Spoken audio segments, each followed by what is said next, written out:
ரொம்ப அழகா சொல்லுவார் திருமூலர். ஆரியன் நல்லான், குதிரை இரண்டுண்டு, வீசி பிடிக்க விறகறிவார் இல்லை, கூறிய நாதன் குருவருள் பெற்றால் வாரி பிடிக்க வசப்படும் தானேன்னு. சாதாரணமா ஒரு மனிதனை நீ நெத்திய தொடுன்னா தொட்டுக்க மாட்டான், தொடுவானா? தொட மாட்டான். ஆனா பொட்டு வைக்கணும்னா தொட்டுப்பான். அதுக்கு பேரு என்ன? பதி. கடவுள் இருக்கிற இடம். அதை தொடம்போத்தான் உனக்கு உடலெல்லாம் உணர்வு ஏற்படும். அந்த ஒரு சீடன் விவேகானந்தர் கிடைச்ச பிறகு ராமகிருஷ்ணர் உலகத்துக்கே தெரிஞ்சார். அதுக்கு முன்ன கல்கட்டாக்கே தெரியாது. அப்போ இந்த சீடனால அந்த குரு வெளிப்பட்டாரு. அந்த குருவால இந்த சீடன் உலகமெல்லாம் போனான். இதுதான் உண்மையான குரு சீடம் பந்தம். சும்மா நீங்க உட்காந்து 4 கேள்வி கேட்டு நான் அவர் சிஷியங்கன்னு போய் வெளியே சொன்ன சீடன் ஆக முடியாது. நான் சொன்னதுல இருந்து மாறாம இருந்தால்தான் நீ சீடன். நான் சொன்னதெல்லாம் செய்தால்தான் சீடன். நீ என்னை வெளிப்படுத்தினால்தான் சீடன். இல்லைன்னா சீடன் சொல்லிட முடியாது.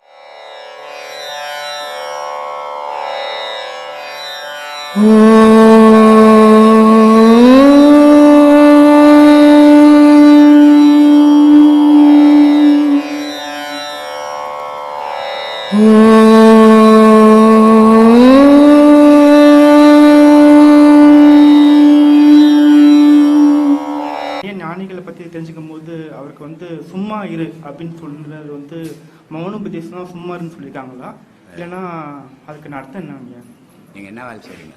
நான் ஐடி இன்ஜினியர் இருக்கேங்க. ஏம்பா? Computer science engineer. இப்போ நாளைக்கு போய் என்ன பண்ணிடுறேன்னு அதை எழுதி கொடுத்துடும். வேலையை விட்டு தூக்கிடுவாங்க. வேலையை விட்டு தூக்கிடுவாங்க. எழுதி கொடுத்து வேலை விட்டு வாங்கன்னு சொல்லிங்கிறேன். தூக்கிடுவாங்கல்ல, நீயே வந்துட்டு அவன் தூக்கத்துக்கு முன்ன. அப்பதான் சும்மா இருக்க முடியும். சும்மா இருக்கிறேன்றது அவ்வளவு விளையாட்டு விஷயம் இல்லை. அதனால மகான் சொன்னாரு, சும்மா இருந்து சுகம் பெறுனா. நான் சும்மா இருந்து சுகம் பெறுனா நீ வேலை வெட்டி பொண்டாட்டி புள்ள குட்டிலாம் வச்சு சும்மா இருக்க முடியுமா? வயிறு இல்லை உனக்கு, பசி இல்லை உனக்கு, சம்பாதிக்க வேணா பொண்டாட்டி கட்டயத்து சாவடிச்சிடுவா. அதனால அதெல்லாம் பேசக்கூடாது. உனக்கு கொடுத்த உபதேசத்தை நீ சீரா பண்ணு. சும்மா இருந்தீன்னா வேலைக்கு போக முடியுமா? அப்புறம் எப்படி வருமானம் வரும்? அதுதான் ஞானத்துக்கு வழி. ஆனா இருக்க முடியாது மனுஷனால. இன்னைய சமுதாயத்தெல்லாம் ஒழிச்சே ஆகணும், ஓடி ஆகணும். கலியுகம் இது. அப்ப அவன் ஓடி ஓடி ஒழிச்சாதான் அவன் குடும்பத்தை அவன் காப்பாற்ற முடியும். அப்படி காப்பாத்தினாதான் அவன் நிம்மதியா வீட்டுல படுக்க முடியும். ஆனால் இதையும் தாண்டி இறைவன் இருக்கிறான்ற நினைவோட வாழுங்க. அதுதான் வாழ்க்கை. இந்த ஒரு பிரிவிலே நீ இப்ப நீ எதுக்கு ஐடியில வேலை செய்யற அளவுக்கு எதுக்கு படிக்கணும்? கடவுளை தேடுறவனுக்கு படிப்பு தேவையில்லை. ஏன்னா படிப்புன்றது மனம் சம்பந்தப்பட்டது, கடவுள்ன்றது அறிவு சம்பந்தப்பட்டது. அதுக்கு படிப்பு தேவை கிடையாது. இந்த பிறப்புல நீ சீரா செய்யணும்னா அடுத்த வாட்டி படிக்க மாட்டேன், வீட்டுல இருந்து சின்ன வயசுல ஓடி போடுவேன். அப்போ சும்மா இருக்க முடியும். இப்ப சும்மா இருந்தீங்கன்னா விபரீதமா மாறிடும். சொல்லு. அடுத்த கேள்வி, தன்னை அறிதல். அதுல நான் நிறைய ஆராயும் போது மனசு இருக்கு, புத்தி இருக்கு, உடம்பு இருக்கு. புத்தி சொல்றது மனசு கேட்க மாட்டேங்குது, மனசு சொல்றது நான் சொல்றது மனசு கேட்க மாட்டேங்குது. எதுவோ எல்லாம் கேட்டுச்சுன்னு சொன்னா இங்க ஒரு குறிக்காக்கா கூட இருக்காது. ஒன்னு சொல்றத ஒண்ணு கேட்டதுன்னா இங்க யாருமே வரமாட்டாங்க. ரொம்ப அழகா சொல்லுவாரு திருமூலர். ஆரியன் நல்லான், குதிரை இரண்டுண்டு, வீசி பிடிக்க விறகறிவார் இல்லை, கூறிய நாதன் குருவருள் பெற்றால் வாரி பிடிக்க வசப்படும் தானேன்னு. அப்போ இந்த 5 புலன்கள் இருக்குது, 5 திசையில ஓடுது. இதை சேர்த்து பிடிக்கும் என்னால முடியல, நான் என்ன சாமி பண்றதுன்னு திருமூலர் கிட்ட கேட்டா திருமூலர் சொல்றாரு, நல்ல குரு கிட்ட போ. குரு கிட்ட போறது பெரிய விஷயம். ரோட்ல போறவங்கலாம் குரு கிட்ட வந்துடலாம். ஆனா நல்ல சீடனா இரு, குரு சொன்னதை தப்பாம செய். இந்த 5 புலனும் வாரி பிடிச்சி நான் வசப்பட்டுட்டோன்றாரு.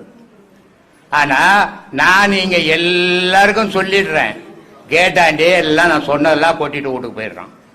ஏன்னா இங்க சொன்னதை நான் வீட்டுக்கு எடுத்துன்னு போனா அந்த ஆள் சொல்லிடுவான், நான் வீட்டுல யார் வம்பு படுறதுன்றான். இப்படி இருக்குது. அதனால இங்க இந்த மக்கள்லாம் என்ன எவ்வளவோ விஷயங்களை இந்த உலகத்துக்காக சொல்லணும்னு சொல்லின்னு இருக்கிறேன். ஆனா மக்களுடைய மனம் எப்படின்னா கருங்கல் மாறிக்குது. ஆணி அடிச்சா இறங்க மாட்டேங்குது, வளைஞ்சு போகுது, உடைஞ்சு போகுது. ஆனால் மண் செவத்துல ஆணி அடிச்சா சருன்னு போகும். இந்த மனமாகப்பட்டது மண் செவர் மாதிரி இருக்கணும். நான் பேசுறது அப்பதான் மனத்துக்குள்ள இறங்கும். கல்ச்சர் ஒரு மாதிரி இருந்தா நான் என்ன கத்தனா கூட இந்த மனுஷனுடைய மனசுக்குள்ள போல அது. அந்த காதோட போன விஷயத்த கேட்டோட கொட்டிட்டு வீட்டுக்கு போயிடுறான். அப்புறம் எப்படி ஞானம் கிடைக்கும், எப்படி மாறுதல் கிடைக்கும்? இப்ப உனக்கு முன்ன பேசினவர் ஒரு பெரிய வக்கீல் ஹைகோர்ட்ல இருக்கிறார். அவர் என்ன பண்றது, சமுதாயத்துல தவறுகள் நடக்கக்கூடாதுன்னு அவர் நிறைய பாடுபடுறாரு. ஆனா சமூகத்துல தவறுகள் நடக்கக்கூடாதுன்னா உன்னை பாதுகாத்துக்கிறதுக்கு ஒரு கூட்டம் இருக்கணும். நீ தனிப்பட்ட வக்கீலா இருந்து நான் சமுதாயத்துல தவறுகள் நடக்கக்கூடாதுன்னு சுட்டி காட்ட ஆரம்பிச்சேன்னா விபரீதங்கள் நடக்க ஆரம்பிச்சிடும். அதை தான் அவருக்கு சொல்லி அமைச்சேன், உனக்கு வான அந்த வேலையை, உன் வேலையை மட்டும் நீ செய்யிட்டு. அது மாதிரி இந்த பாழா போன உடம்புக்குள்ளக்கிற மனம், சித்தம், புத்தி, அகங்காரம்னு 4 பொருள் இருக்குது. அது 4 திசையில ஓடும். அதை குரு சொன்னபடி அவன் வீட்டுக்கு போயும் இங்க என்ன சொன்னா அதையே செய்தான்னா அது அடங்கும், இல்லைன்னா அடங்காது. கடைசி கேள்வி, நீங்க மனமே குருன்னு சொல்லியிருக்கீங்க. மனமே குரு, மனசு வந்து குருன்னு இருக்கீங்க, மனமே குரு. ஆனா அந்த மனசு பாக்குறதுலாம் ஆசைப்படுறியா? பாக்குறதுக்கெல்லாம் ஆசைப்படுது, பொருளை பார்த்தா ஆசைப்படுது. மனம் என்ன ஒண்ணு இல்லப்பா. மனம் இப்போ இருதயம் இருக்குது, அது கூட என்னென்ன இருக்குது, ரத்த குழாய் இருக்கு, மண்ணீரல் இருக்குது, கல்லீரல் இருக்குது, நுரையீரல் இருக்குது. இந்த மாதிரி 5 பஞ்சபூதத்தினுடைய நிலையும் ஒன்னா சேர்ந்ததுதான் ஒரு கொலை இல்லையா? ஆனா மனம்னு குடல் இருக்கு, கீழே போனா நம்ம சாப்பாடு ஆகாரம் போடுறது, அதை ஜீரணப்படுத்துறது, குடல் கிடல் எல்லாம் இருக்குது. மனம்னு என்ன பொருள் இருக்குது? உடம்பு உச்சந்தலைந்து உள்ளங்காலுக்கு தொடர்ந்து உணவு ஏற்படுது இல்லையா? அந்த உணவு தான், அந்த உணர்வுக்கு எது காரணமாகுது? உயிர் காரணமா இருக்குது. அந்த உயிரோட எண்ணங்கள் சேரும்போது அது மனமா மாறுது. மனமா மாறும்போது உன்னை நீ பார்க்கும்போது மனம் அடங்கும், உலகத்தை பார்க்கும்போது மனம் அடங்காது. நீ ஒரு ஐடி கம்பெனில போனா 4 பேர் 4 சொல்லுவாங்க, 4 பேரையும் கேட்கணும். நீ நான் என்ன பார்க்கணும், நான் யாரையும் பார்க்க மாட்டேன்னு தெத்தி போடுவாங்க உன்னை. அதனால எடுத்த உடனே உச்ச மரத்துக்கு ஏறிடக்கூடாது, பொத்துன்னு கீழே வந்துடுவீங்க. கொஞ்சம் கொஞ்சமா ஏற முயற்சி பண்ணுங்க, அது நல்லபடியா எடுத்து போய் சேர்க்கும் உங்களை. அதனால ஒரே நாள் இந்த உபதேசங்கள் பெரிய கடவுள் ஆகிறதுக்கு நான் உபதேசம் கொடுக்கல, என்னால் ஆக்கவும் முடியாது. பெரிய ஞானி ஆகாத, நல்ல மனிதர் ஆகிறதுக்காவது இதுல பழகுங்க. நான் உபதேசம் கொடுக்கறத நல்ல மனுஷனா இருக்கணும்ன்றதுக்கு நான் உபதேசம் கொடுத்துருக்கிறேன். ஏன்னா தோற்றங்கள் மனித தோற்றங்கள் தான், ஆனா உள்ள மிருகங்கள் 1000 வாழுது. அதுல அந்த 1000 மிருகங்கள் 1000 ஆட்டி படைப்பு பண்ணுது, நன்மையை செய்து உலகத்துல தீமையை செய்து எல்லா செயல்களுக்கும் ஈடுபடுது. ஆனா அந்த மிருகத்தை தூக்கி வெளியே போட்டு நல்லதை மட்டும் மனசுக்குள்ள வச்சுக்கணும், மனிதனா ஆகிறதுக்கு பழகுங்க. அந்த பழக்கத்துக்கு தான் இங்க உபதேசம் கொடுத்துங்கிறேன். அதை பழகினீங்கன்னாவே தீமையிலிருந்து நீங்க வெளியே வருவீங்க, பாவத்திலிருந்து நீங்க வெளியே வருவீங்க, இறைவனுடைய அருள் உங்களுக்கு கிடைக்கும். இதை 3க்காக தான் இவ்வளவு காட்டு கத்தின்னுக்கிறேன். அதனால அதை நினைச்சு செய்யுங்க. எடுத்த உடனே உச்சந்தலைக்கு போயிடக்கூடாதுன்னு நினைக்க முடியாது, போகக்கூடாது. அப்படி போனீங்கன்னா பொன மாதிரி கடப்ப, பொன மாதிரி கண்ட உன் பொண்டாட்டி செத்து போட்டு என்ன எடுத்து போட்டுருவா. ராமகிருஷ்ண பரமஹம்சர் ரொம்ப அழகான ஒரு கதை சொல்லுவார். ஒரு சீடர் அவருக்கு, அவர் சொல்றாரு, உலகத்துல என் பொண்டாட்டி மாதிரி கருணை உள்ள பொண்டாட்டி யாரும் இல்லைங்க அப்படின்றாரு அவர். ஏன்னா இது ஒவ்வொரு புருஷனும் ஏமாந்து போறதுக்கு வழி அது. உடனே எங்க அம்மா மாதிரி ஒரு அம்மா உலகத்துல இல்லைங்க அப்படின்றாரு அந்த சீடர். அப்படியாப்பா, இதெல்லாம் நம்ப கூடாதுப்பா, நீ உன்னை நம்பணும்பான்றாரு. இல்லைங்க, நீங்க சொன்னா நான் எடுத்துக்க மாட்டேங்க, என் பொண்டாட்டியினுடைய செயல் எனக்கு தெரியாதா, எங்க அம்மாவனுடைய செயல் எனக்கு தெரியாதா அப்படின்றாரு. அப்படியா, நீ தெரிஞ்சுக்கணுமா, நேரா போ. அவர் அடாயோகம்னு செய்வார். அடாயோகம் கேள்விப்பட்டுக்கிறியா? அப்படியே செத்து போன மாதிரி கை காலெல்லாம் நீட்டிக்கு நிற்பான். அது மாதிரி போய் அடாயோகம் பண்ணி படுத்துக்கோன்றாரு. இவர் படுத்துக்கினாரு. எல்லாருக்கும் செத்து போட்டாங்கன்ட்டு அலௌன்ஸ் பண்ணிட்டாங்க. அலௌன்ஸ் பண்ணோன்னு ஊர் ஜனம் வந்துடுச்சு. ஆனா பணத்தை போய் வெளியே போடணும். பணத்தை தூக்கின்னு போனா கையங்கால் நீட்டிங்கல, நல்லா செத்து போயிருந்தா அது வாசப்பட்டியில் எடுத்துன்னு போயிடலாம். இது கையங்காலம் மோச்சின்னுக்குத. உடனே ஊர் ஜனம் என்ன பண்ணுச்சு, கெட்டப்பாரு எடுத்தது வாசப்பட்டியை குத்தி அகலப்பட்டு எடுத்து போயிடலாம். உடனே பொண்டாட்டி சொல்றா, அந்த பாழா போன வச்சுக்கிட்டு இந்த ஒரு வீடு தான், இதை வேற ஒச்சு போட்டுறாதீங்க அப்படின்ட்டான். அதையும் கேட்டுக்கணும். இவன் பணம் போடுறதுக்கு ஒரு பெஞ்சு வேணும். அவங்க அம்மா பத்துங்கிறாங்க. அந்த பெஞ்சு வேணுமா, பணம் போட்ட பிறகு அப்புறம் எடுத்து பண்ண பிறகு நீ பத்துக்குமான்றாங்க. அவன் எனக்குன்னு வச்சது இந்த ஒரு பெஞ்சு தான், இதை வேற நீங்க எதுவும் போனா சுடுகாட்டுக்கு தாண்டா போய் போடணும்னு பெஞ்சை கொடுக்க மாட்டாங்க. அப்பதான் சொன்னா ராமகிருஷ்ணன் சொன்னது எவ்வளவு சத்தியமான விஷயம். பொய்யான வாழ்க்கையை நம்ம வாழ்ந்துன்னுக்கிறோம் அப்படின்றத உணர்ந்தோம். அது மாதிரி எல்லார் பொண்டாட்டியும் நல்லவங்க, எல்லார் புருஷனும் நல்லவங்க, எல்லார் அம்மாவும் நல்லவங்க, எல்லா பிள்ளைங்களும் நல்லவங்க தான். நல்லவங்க மாதிரி இருக்கிறதால தான் நம்ம வாழ்ந்துன்னுக்குறோம். கெட்டவங்கன்ற ஒரு சந்தேகம் வந்துச்சுன்னா வாழ்க்கையை போய் செதறி போயிடும். அதனால உலக விஷயத்துல நல்லவங்களாவே எல்லாரையும் நினைங்க, கடவுள் விஷயத்துல அதை வச்சுக்காதீங்க. தூரம் வச்சுட்டு அதுக்கு அதை தேடுங்க, அப்போதான் அதை அடைய முடியும். அதனால அப்படி போங்க. நன்றி. நன்றி. எல்லாரும் அடுத்த மாதம் வாங்க. பௌர்ணமி ஒரு நாள் தான். அதில் ஒரு நாள் காலையில் வந்துடுங்க. காலையில் இங்கே டிஃபன் பண்ணிக்கலாம், மத்தியானம் சாப்பிட்டுக்கலாம், சாயந்தரம் 4 மணிக்கு கிளம்பிடலாம். தூரம் போகிறவங்க கிட்ட போகிறவங்க எப்படி இருந்தாலும் வசதியோடு போயிட்டு வரலாம். நன்றி, வணக்கம். நாகர்கோவில். நாகர்கோவிலா? என் பேர் சுபாஷ். எவ்வளோ இது எல்லாம் பார்த்துருக்கேன். நான் வந்து 2 வருஷம் பார்த்துருக்கேன். 2 வருஷம் கொரோனாவாக இருந்து உங்கள் வீடியோ பார்த்துருக்கேன். நான் எவ்வளோ விஷயங்கள் பார்த்த பிறகு எனக்கு நான் தண்ணியில் அடிப்பேன். இப்போ உங்களை இதை பார்த்த பிறகு ஒரு 3 மாதமாட்டு விட்டுட்டேன். தண்ணி அடிப்பா, சாரம் அடிப்பியா? இல்லை இல்லை, தண்ணி எல்லாரும் குடிக்கிறோம். இல்லை இல்லை, தண்ணி கோட்டர் இங்கே தண்ணி குடிக்கலாம் ஒரு உயிரினம் கூட வாழாது. இல்லை, அது பூண்டு கூட தண்ணி போகணும். தண்ணி இல்லைன்னா அந்த இடம் பட்டு போயிடும். உங்களை பார்த்த பிறகு வீட்டில் சொன்னேன். அதனால தண்ணி அடிக்கிறேன்னு சொல்லாத, குடிக்கிறேன்னு சொல்லு. நான் குடிக்கிறேன். அதை சொல்லு. குடிச்சிருந்தேன். சரி. அப்ப வீட்டுல சொன்னேன், நான் குருவை பார்த்தாச்சுன்னா எல்லாமே விட்டுருவேன், என் வாழ்க்கையை மாத்திருவேன். ஐயோ, அதனால இந்த முடிவெல்லாம் இதுக்குள்ள எடுக்கக்கூடாது. எத்தனை உபதேசம் வாங்கிக்கிறேன்? 2 உபதேசம். 2 உபதேசத்துல இந்த முடிவெல்லாம் எடுக்கக்கூடாது. இல்ல இல்ல, வீட்டோடு போகணும்ல. நான் பார்த்தாச்சுன்னா எல்லாமே வாழ்க்கையில மாத்திருவேன். சரி.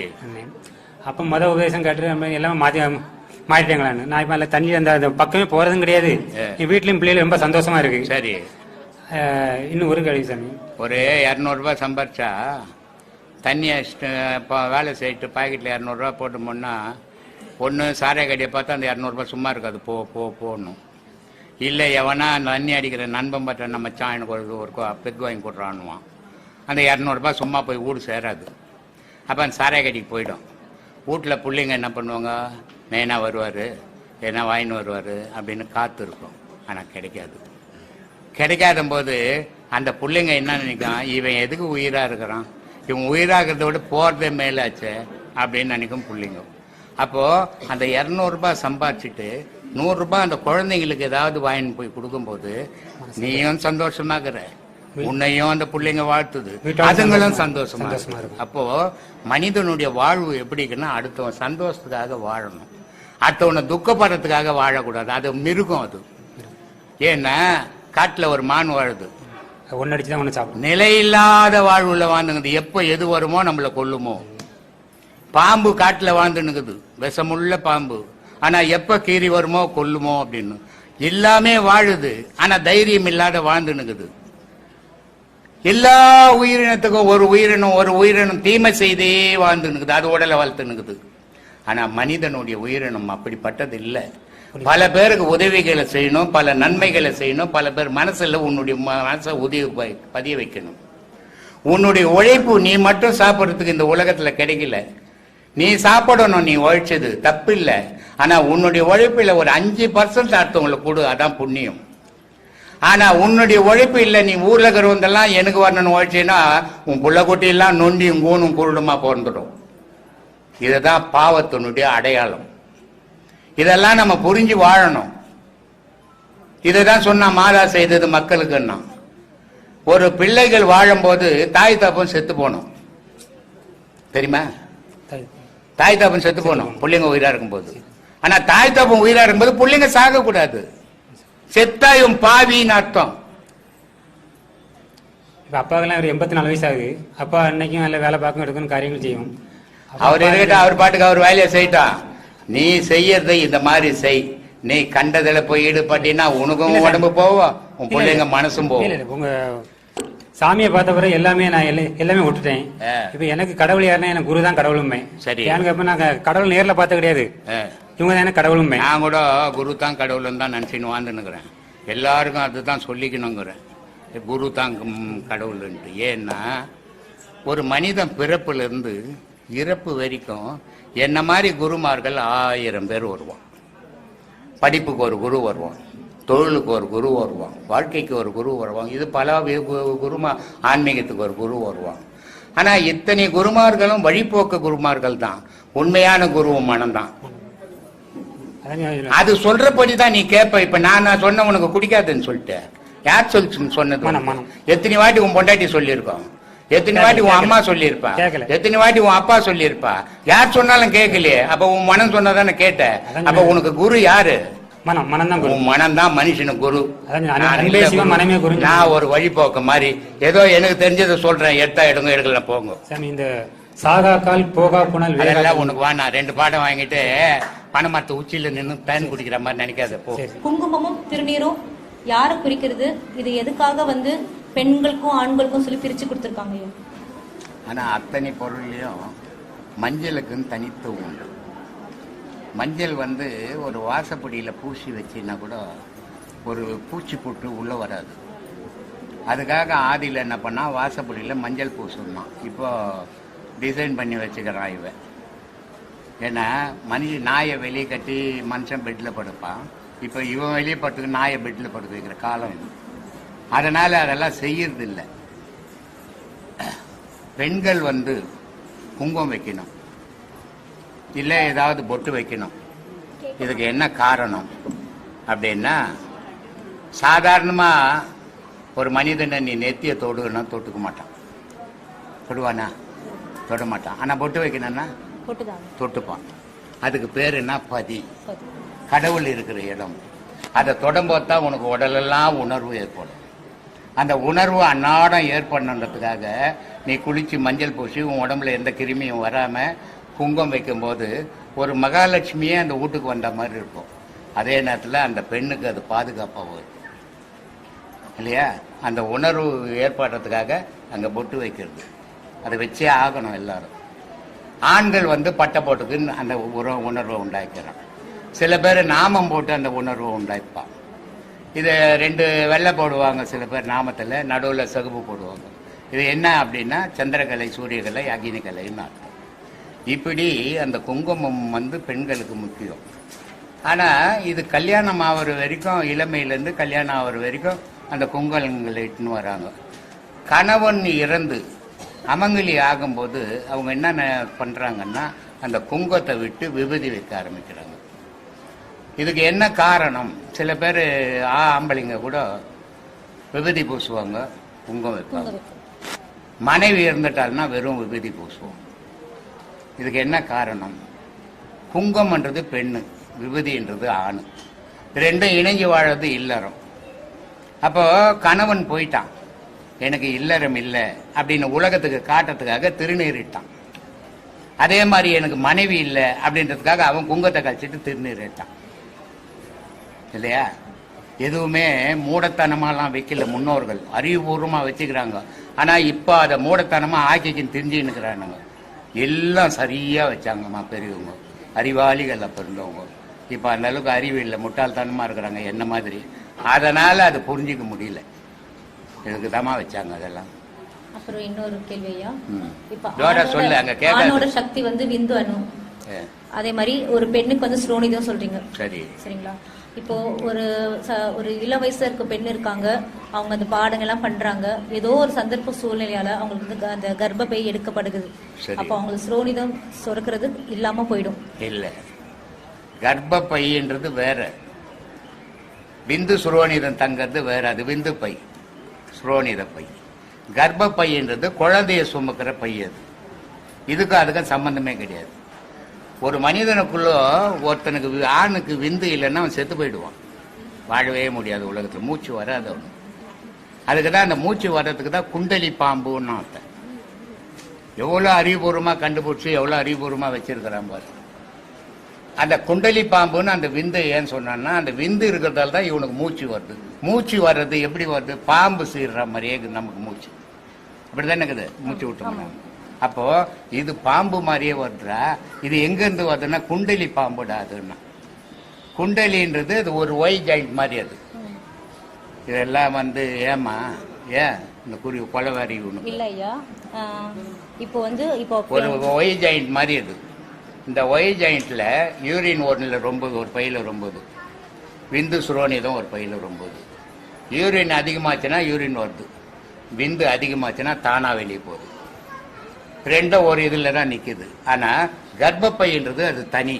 அது வந்து குழந்தைய தாங்குற பை அது கர்ப்பப்பை, குழந்தைய வாங்குற பை அது கர்ப்பப்பை, குழந்தைய வெளியே எடுக்கிற பை கர்ப்பப்பை. கர்ப்பப்பைக்கும் விந்து சுரோனிதத்துக்கும் சம்பந்தமே கிடையாது. ஒரு பெண்ணுக்கு சுரோனிதமே இல்லைன்னு சொன்னா அவ உயிரோட வாழவே முடியாது. ஒரு ஆணுக்கு விந்து இல்லைன்னு சொன்னா அவன் உயிரோட வாழ முடியாது. அதனால தான் காலையில கூட யாரோ கேட்டாங்க, சாகா கால் அப்படின்னு. சாகா கால், போகா புனல், வேகா தலை அப்படின்னா என்ன அர்த்தம் அப்படின்னா நம்மளுடைய மூச்சு செத்ததே கிடையாது. கால்னா காற்று, அப்போ செத்ததே கிடையாது. அதனால அதை சாகா கால்னா. போகா புனல்னா மரணத்திலிருந்து இவன் விந்து வெளியேற முடியாது, அடுத்தவங்ககிட்ட செலுத்த முடியாது, அது அவன் உடலுக்குள்ளே அது அழிஞ்சிடும். அதனால அது போகா புனல்னா.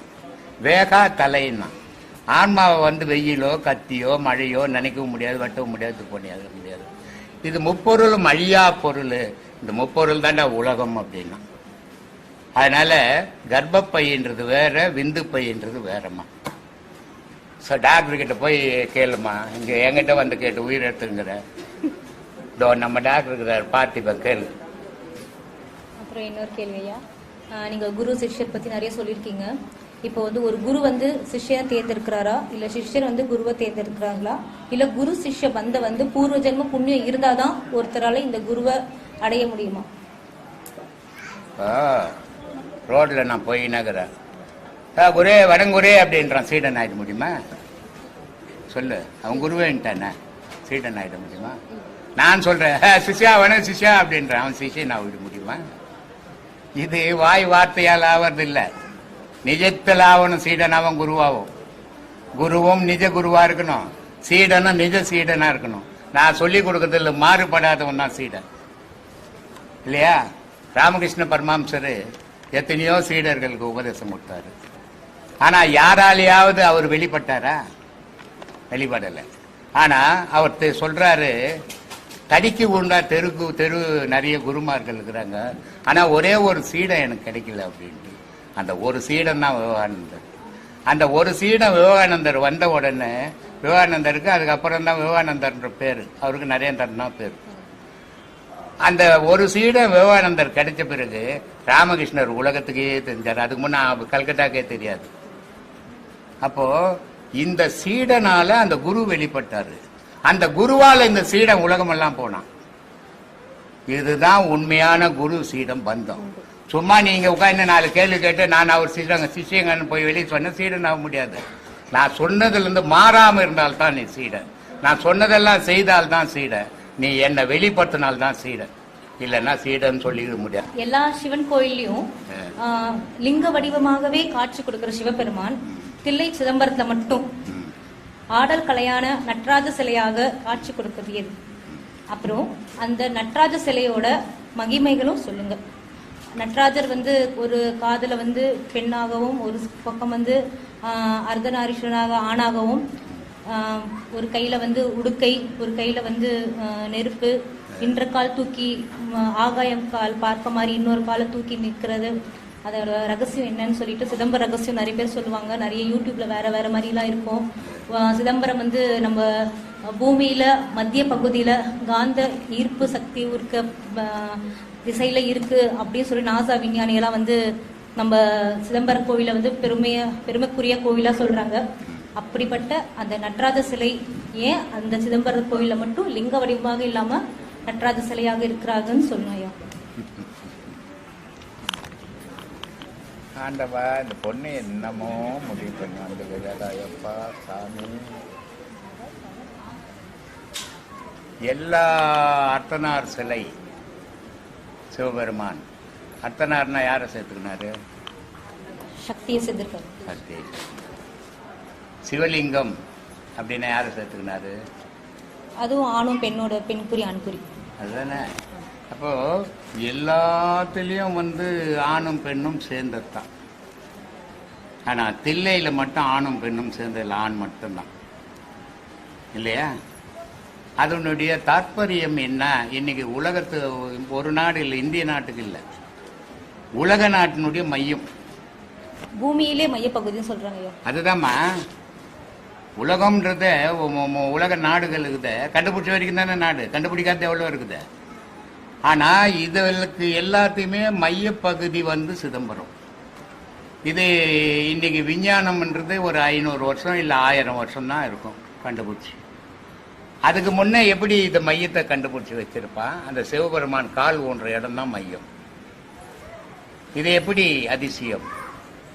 கிருஷ்ணதேவராயர் காலாஸ்ரீ கோயில் கட்டினார். அவரு ஆந்திரா மன்னர் இல்ல, அவர் தானே? தெரியாது, நான் படிச்சவன் இல்லை, என்கிட்ட வந்து பொய்யெல்லாம். நானும் ஹிஸ்டரிலாம் படிக்கலையா. கிருஷ்ணதேவராயர் வந்து காலாஸ்ரீ கோயில கட்டினார். பல்லவ அரசர்கள் காஞ்சிவரம் கோயில கட்டினாங்க. சோழ அரசன் தஞ்சையை கட்டினான். ஆனா இன்னைக்கு உலக மேப் எடுத்து பார்த்தீங்கன்னா இது மூணுமே ஒரே நேர்கோட்டில் இருக்குது. இது எப்படி கட்டியிருப்பான்? அப்ப எவ்வளவு பெரிய அறிவாளியா இருந்திருப்பான். இன்னைக்கு ஒரே ஒரு வீடு கட்டினா ஒரு செவருக்கு ஒரு செவரு கோணையா கட்டுறோம் இல்ல? ஒவ்வொரு மண்ணை தனித்தனியா கட்டினா ஆனா ஒரே நேர்கோட்டில் இருக்குது. இது எவ்வளவு பெரிய அதிசயங்கள்.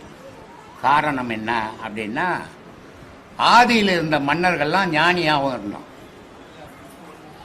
ஆதியில் இருந்த மன்னர்கள் ஞானிகளா இருந்தான். ஞானிகளா இருந்ததால அவனுக்கு உலகத்தினுடைய உண்மைகள் தெரிஞ்சது.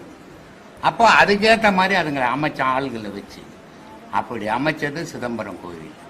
இந்த சிதம்பரம் கோயிலினுடைய ரகசியம் என்னன்னா, ஆணும் பெண்ணும் இங்கே இணையணும். இது போகம்னு பேர். இதுக்கு போகம்னா இன்பம் இல்லையா? அதானே? இது ஒரு பெண்ணுனுடைய உடலும் ஆணுனுடைய உடலும் இணையும் போது இன்பம் போகம். ஆனா ஒரு ஆணுனுடைய உடல்ல பெண் இருக்கிறான், ஒரு பெண்ணுனுடைய உடல்ல ஆண் இருக்கிறான். ஆனா இந்த ஒரு உடல்ல இருக்கிற பெண்ணும் ஆணும் இணைஞ்சால் அது ஞானம். இந்த ஆடல் கலையா இருக்கிற நடராஜ வடிவம் அவர் ஏன் ஆடல் கலையா? ஆடல் கலை 64. எத்தனை? 64. 64.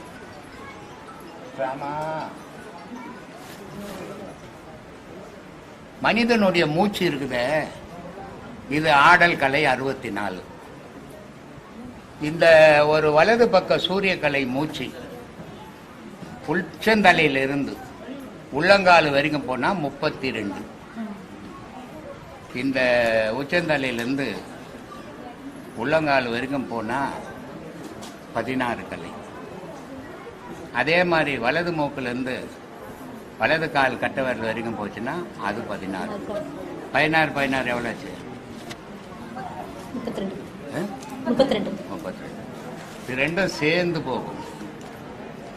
ஒரு நேரம் தனித்தனியா போகும், ஒரு நேரம் ரெண்டும் சேர்ந்து போகும். சேர்ந்து போனா எத்தனை ஆச்சு? 32 64 கலைஞானம் தான் மனித வாழ்வு. அதுக்கு மேல ஒண்ணும் இல்லை. அந்த 64 கலைஞானம் என்னன்னா இந்த சுவாசமாகப்பட்டது உடலுக்குள்ள நடனம் ஆடுது. அந்த நடனம் தான் ஆகாயத்து நடனம். புரிஞ்சுதா? அது நடனம் ஆடும் போது எப்படி இருக்குதுன்னா, அது ஆணு பெண்ணுன்றது இல்லைங்க. பூமியில ஆணு பெண்ணாகுது, அதனால சிவலிங்கம் இருக்குது. மற்ற இடத்துங்கள அர்த்தநாரீஸ்வரர் ஆகுது. ஆனா ஆகாயத்துல ஆணும் இல்லை பெண்ணும் இல்லை, அது ஒரு ஒலியா நடனம் ஆடிங்குது. அந்த நடனம் தான் திரு சிதம்பரத்தினுடைய நடனம். இதுதான் 64 கலைஞானம்ன்றது. புரிஞ்சுதா? இப்படி இருக்குது. இதெல்லாம் போய் மீடியாவில் பேசுன்றிய என்ன? இப்போ இதை பேசுறத பார்த்து ஊர்லாம் பேச போகிறான். அதான் நடந்துங்குது இப்போ ஊரில். நான் நிறைய வீடியோ பார்க்குறேன். நான் என்னென்ன பேசுறேன்னா அதெல்லாம் பேசிங்கிறானுங்க. சொல்லு. இன்னொரு கேள்வியா, ஜீவ சமாதிக்கு மேல சிவலிங்கம் பிரதிஷ்டை பண்றது என்ன காரணையா? ஆமா, ஆனா எனக்கு மட்டும் பண்ண மாட்டாங்க. நாம என்னை மட்டும் பொல்லாதவன் ஆக்கிட்டாங்க. எனக்கு சிலை செய்து வச்சுட்டாங்க பாத்தியா? ஆனா லிங்கம் வைக்கணும், வைக்க மாட்டேன்ட்டாங்க. ஏன்னா ஜீவ சமாதி மேல லிங்கம் வைக்கிறது என்ன? ஆணும் பெண்ணும் ஐக்கியமாகி போச்சு. ஐக்கியமாகும் போது அது லிங்கமா மாறி போச்சு. அப்படின்றதுனால எல்லா ஜீவ சமாதி மேலேயும் சிவலிங்கம் வச்சு அதுக்கு பூஜை பண்ணுவாங்க. ஆனா இங்க எப்படி வச்சாங்கன்னா, அது நீயே தானே அது, அதனால உன்னையே வச்சிடணும்னு என்ன வச்சிட்டாங்க. இதான் வித்தியாசமா? சொல்லு. அப்புறம் இன்னொரு கேள்வி, அப்படித்தானே வச்சுக்கிறாங்க. அதுக்கு ஏதாவது உண்மைகள் இருக்கா ஐயா? லிங்கம் வைக்கிறதுக்கு ஏதாவது உண்மைகள் இருக்கா? இணைத்தல் தான்மா, இணைதல் தானே. நான் என்ன சொன்னேன், ஒரு உடலுக்குள்ள ஆண் இருக்கிறா, ஒரு பெண் உடலுக்குள்ள பெண் இருக்கிறாங்க. சந்திரகலை பெண்ணு, சூரியகலை ஆண் இல்லையா, அக்னிகலை கடவுள். ஒரு மனிதனுக்குள்ள சந்திரகலை சூரியகலை ஓட்டு, ஆணும் பெண்ணும் இருக்குது. இந்த ரெண்டும் நின்று போய் அக்னி கலைக்குள்ள போனா அந்த ஆணும் பெண்ணும் கடவுளா மாறி போச்சு இல்லையா? அதான் ஞானம். இப்படி இருக்குது உலகத்தில். எல்லாரும் அடுத்த மாதம் வாங்க. பௌர்ணமி ஒரு நாள் தான், அதில் ஒரு நாள் காலையில் வந்துடுங்க. காலையில் இங்கே டிஃபன் பண்ணிக்கலாம், மத்தியானம் சாப்பிட்டுக்கலாம், சாயந்தரம் 4 மணி கிளம்பிடலாம். தூரம் போகிறவங்க கிட்ட போகிறவங்க எப்படி இருந்தாலும் வசதியோடு போயிட்டு வரலாம். நன்றி, வணக்கம். நம்ம சாதாரண ஒரு அம்மன் கோயில் ஏதோ கோயிலுக்கு போறோம், நம்ம கஷ்டத்தையோ குறையோ சொல்லி ஒரு வேண்டுதல் வேண்டுறோம், சரிங்களா? அது எல்லாரும் பண்றாங்க. இதே மாதிரி மகான்கள் இருக்கிற சமாதி கோயிலுக்கு போயிட்டு இதே மாதிரி நம்ம குறைகள் சொல்லி பண்ணலாம், வேண்டுதல் பண்றது சரியா? ஏன்னா அவங்க சமாதி நிலையில இருக்கிறாங்க, அவங்களோட ஆன்மா இறைவனோட கலந்து இருக்கு. அதனால அந்த மாதிரி இருக்க சமாதிங்க கிட்ட போயிட்டு நம்மளோட குறைகள் சொல்லி அழுறது வேண்டுறது சரியா? இப்ப அப்படிதான் ஊர்ல நடந்துக்குது. எந்த கஷ்டம் வந்தாலும் சாய்பாபா கோயிலுக்கு போயிட்டு, நம்மக்கிட்ட ஒரு சாய்பாபா கோயிலுக்கார பேட்டி எடுத்தாருமா, அவர்கிட்ட 2000 பேர் வந்து காலில் ஊறாங்களாம். அவர் சொல்கிறாரு, எங்கிட்ட 2000 பேர் காலில் ஊறாங்க, அவங்க கஷ்டத்தை சொல்கிறாங்க. நான் வந்து சரி பாபா கிட்ட சொல்கிறேன். பாபா என்னமா அவங்க அண்ணத்தை மாதிரி உட்காந்துங்கிற மாதிரி சொல்கிறாரு. பாபா 1904 சமாதியானாரு. பாபா இருக்கும்போது யாரும் சீண்டலை. பாபாவை பற்றி விளம்பரம் பண்ணதால இன்னைக்கு ஊரெல்லாம் கோயில் கட்டிக்கினாங்க. பாபா வந்து ஒரு மகான், ஒரு ஞானி. அந்த பாபா வந்து ஞானியாக இருக்கிற வரைக்கும் உலக மக்களுக்கு நன்மைகள் செய்தார். ஆனால் அந்த ஞானி மறையும் போது அது சிவத்தில் போய் இணைஞ்சு போகுது. இணையும் போது இங்கே பாபாவினுடைய சக்தியும் கிடையாது, மற்ற ஞானிகளுடைய சக்தியும் கிடையாது. எல்லாமே கடவுளுடைய சக்தியில் தான் நடக்குது. மனுஷனுக்கு மனசக்தியில் நடக்குது, ஞானிகளுக்கு கடவுள் சக்தியில் நடக்குது. அப்படி ஜீவ சமாதியில் போய் நீ வழிபடணும், நீ கும்பிடணும்னு சொன்னால் உனக்கு அந்த ஜீவ சமாதியில் இருக்கிற மகான்கள் உடலோ நம்பி இல்லை, மனத்தோடு அவங்க வாழலை, ஆன்மாவோடு வாழ்ந்தாங்க. நீ அந்த நிலையை உருவாக்கிக்கின்னு போய் அங்கே பிரார்த்தனை பண்ணீங்கன்னா கண்டிப்பாக வலிக்கும். ஆனால் நீ சராசரி மனுஷன் உன் காட்டில் வீட்டில் நடக்கிற பிரச்சனையெல்லாம் போய் மகான் கிட்ட சொன்னால் அவர் என்ன முட்டாளா கேட்டுன்னுக்கிறதுக்கு? சொல்லு. இதெல்லாம் வந்து அறியாமல் ஏமாளித்தனம். நான் அவர்கிட்ட போய் சொல்லிட்டேன், இவர்கிட்ட காதா இருக்குது அங்கே சலிக்கு சொல்லு, வாயாக்குது அது பதில் சொல்றதுக்கு. உனக்கு அது ஒரு உருவம் செய்து வச்சுக்குது அங்கே அடையாளத்துக்கு. இப்போ நான் கூட இங்கே 18 மகான்களை செய்து வச்சுக்கிறேன்.